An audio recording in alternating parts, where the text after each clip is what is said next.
اور اس سے پہلے کہ وہ مشروب کی تعریف کر پاتا اسے ایک زوردار چھینک آئی۔ چھینک روکنے کے لیے اس نے ہاتھ آگے بڑھایا تھا، مگر روئی کے ریشے مزید ناک میں گھس گئے اور یکے بعد دیگرے 3 چھینکیں اور آ گئیں۔ تمہیں زکام ہے کیا بیٹا؟ بیگم صاحبہ نے اپنائیت سے پوچھا۔ نہیں خالہ جی، یہ روئی کے ریشوں کی وجہ سے۔ اوہ سمجھ گئی بیٹا، وہ میں گھر جا کر نہا لوں گا نا تو یہ ریشے جسم سے اتر جائیں گے۔ پر اتنی سردی میں نہانے کی کیا ضرورت ہے بیٹا؟ دیکھو شام ہوتے ہی موسم اچانک سرد ہو گیا ہے، حالانکہ ابھی تو اکتوبر ہے، ایسے موسم میں نہا کر بیمار پڑ سکتے ہو۔ یہ تو اب عادت ہے خالہ جی۔ ریشوں سے الجھن ہوتی ہے نا تمہیں؟ ٹھہرو، میں تمہیں اس کا حل بتاتی ہوں۔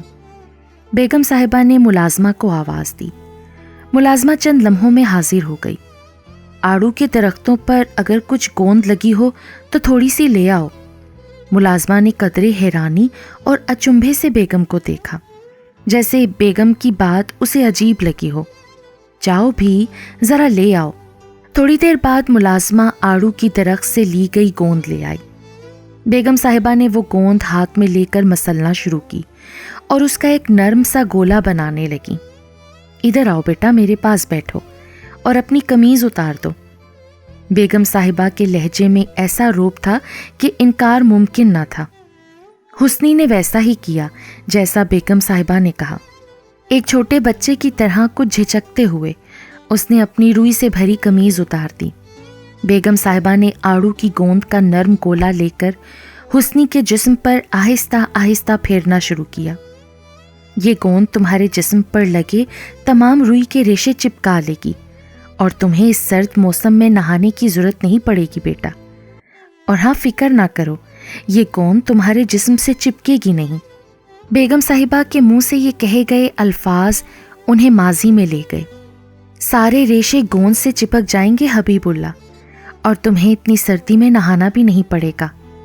اور ہاں، فکر بھی مت کرو، گوند تمہارے جسم سے نہیں چپکے گی۔ اچھا جی، کیا بات ہے؟ حبیب اللہ نے مسکراتے ہوئے کہا اور اپنے اوپر جھکی درخشاں کے بالوں کی لٹ سے کھیلنے لگا۔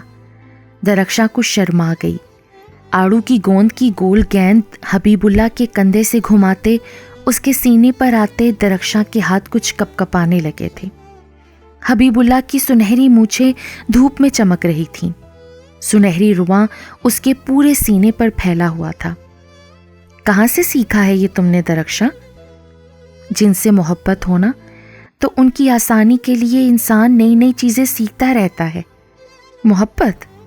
حبیب اللہ نے اس کے لفظ کو دہرایا تھا اور پھر اٹھ کر بیٹھ گیا۔ کتنی محبت کرتی ہو مجھ سے؟ میں تو اس خواب کو بھی سنبھال کر رکھ لیتی ہوں حبیب اللہ جس میں تم نظر آ جاتے ہو۔ اوہ، اب اس آڑو کی گوند کو نہ سنبھال لینا درخشاں، پر میں پھینکوں گی بھی نہیں، درخشاں نے کہا، اور حبیب اللہ نے محبت سے اس کی طرف دیکھا۔ دونوں کی آنکھوں میں جگنو جگمگا رہے تھے۔ صنوبر کے درخت کے پتے ان دونوں پر گر رہے تھے۔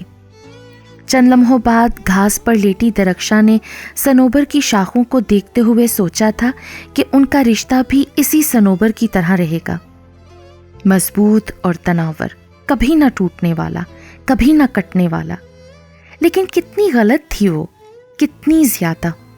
بھول گئی تھی کہ اونچے درخت آندھیوں میں زیادہ کمزور ثابت ہوتے ہیں اور تنے صرف آری سے ہی تو نہیں کٹتے نا۔ سیرابی میں غفلت کی جائے تو خود بخود ہی کھوکھلے ہو جاتے ہیں۔ محبت کے نام کا امرت پینے والے حبیب اللہ نے نہ جانے کیوں تما کا پیالہ چن لیا۔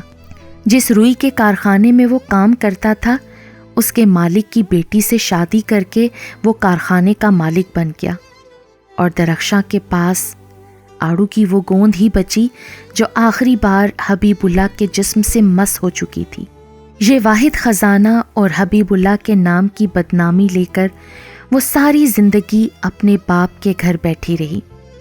گوند کو درخت کا زخم بھی کہا جاتا ہے بیٹا، لیکن دیکھو قدرت کے کام، زخم کسی اور کے حصے میں آتے ہیں اور راحت کسی اور کے حصے میں۔ ایک آنسو حسنی کی پشت پر گرا تھا اور اس کی پشت جیسے جلنے لگی۔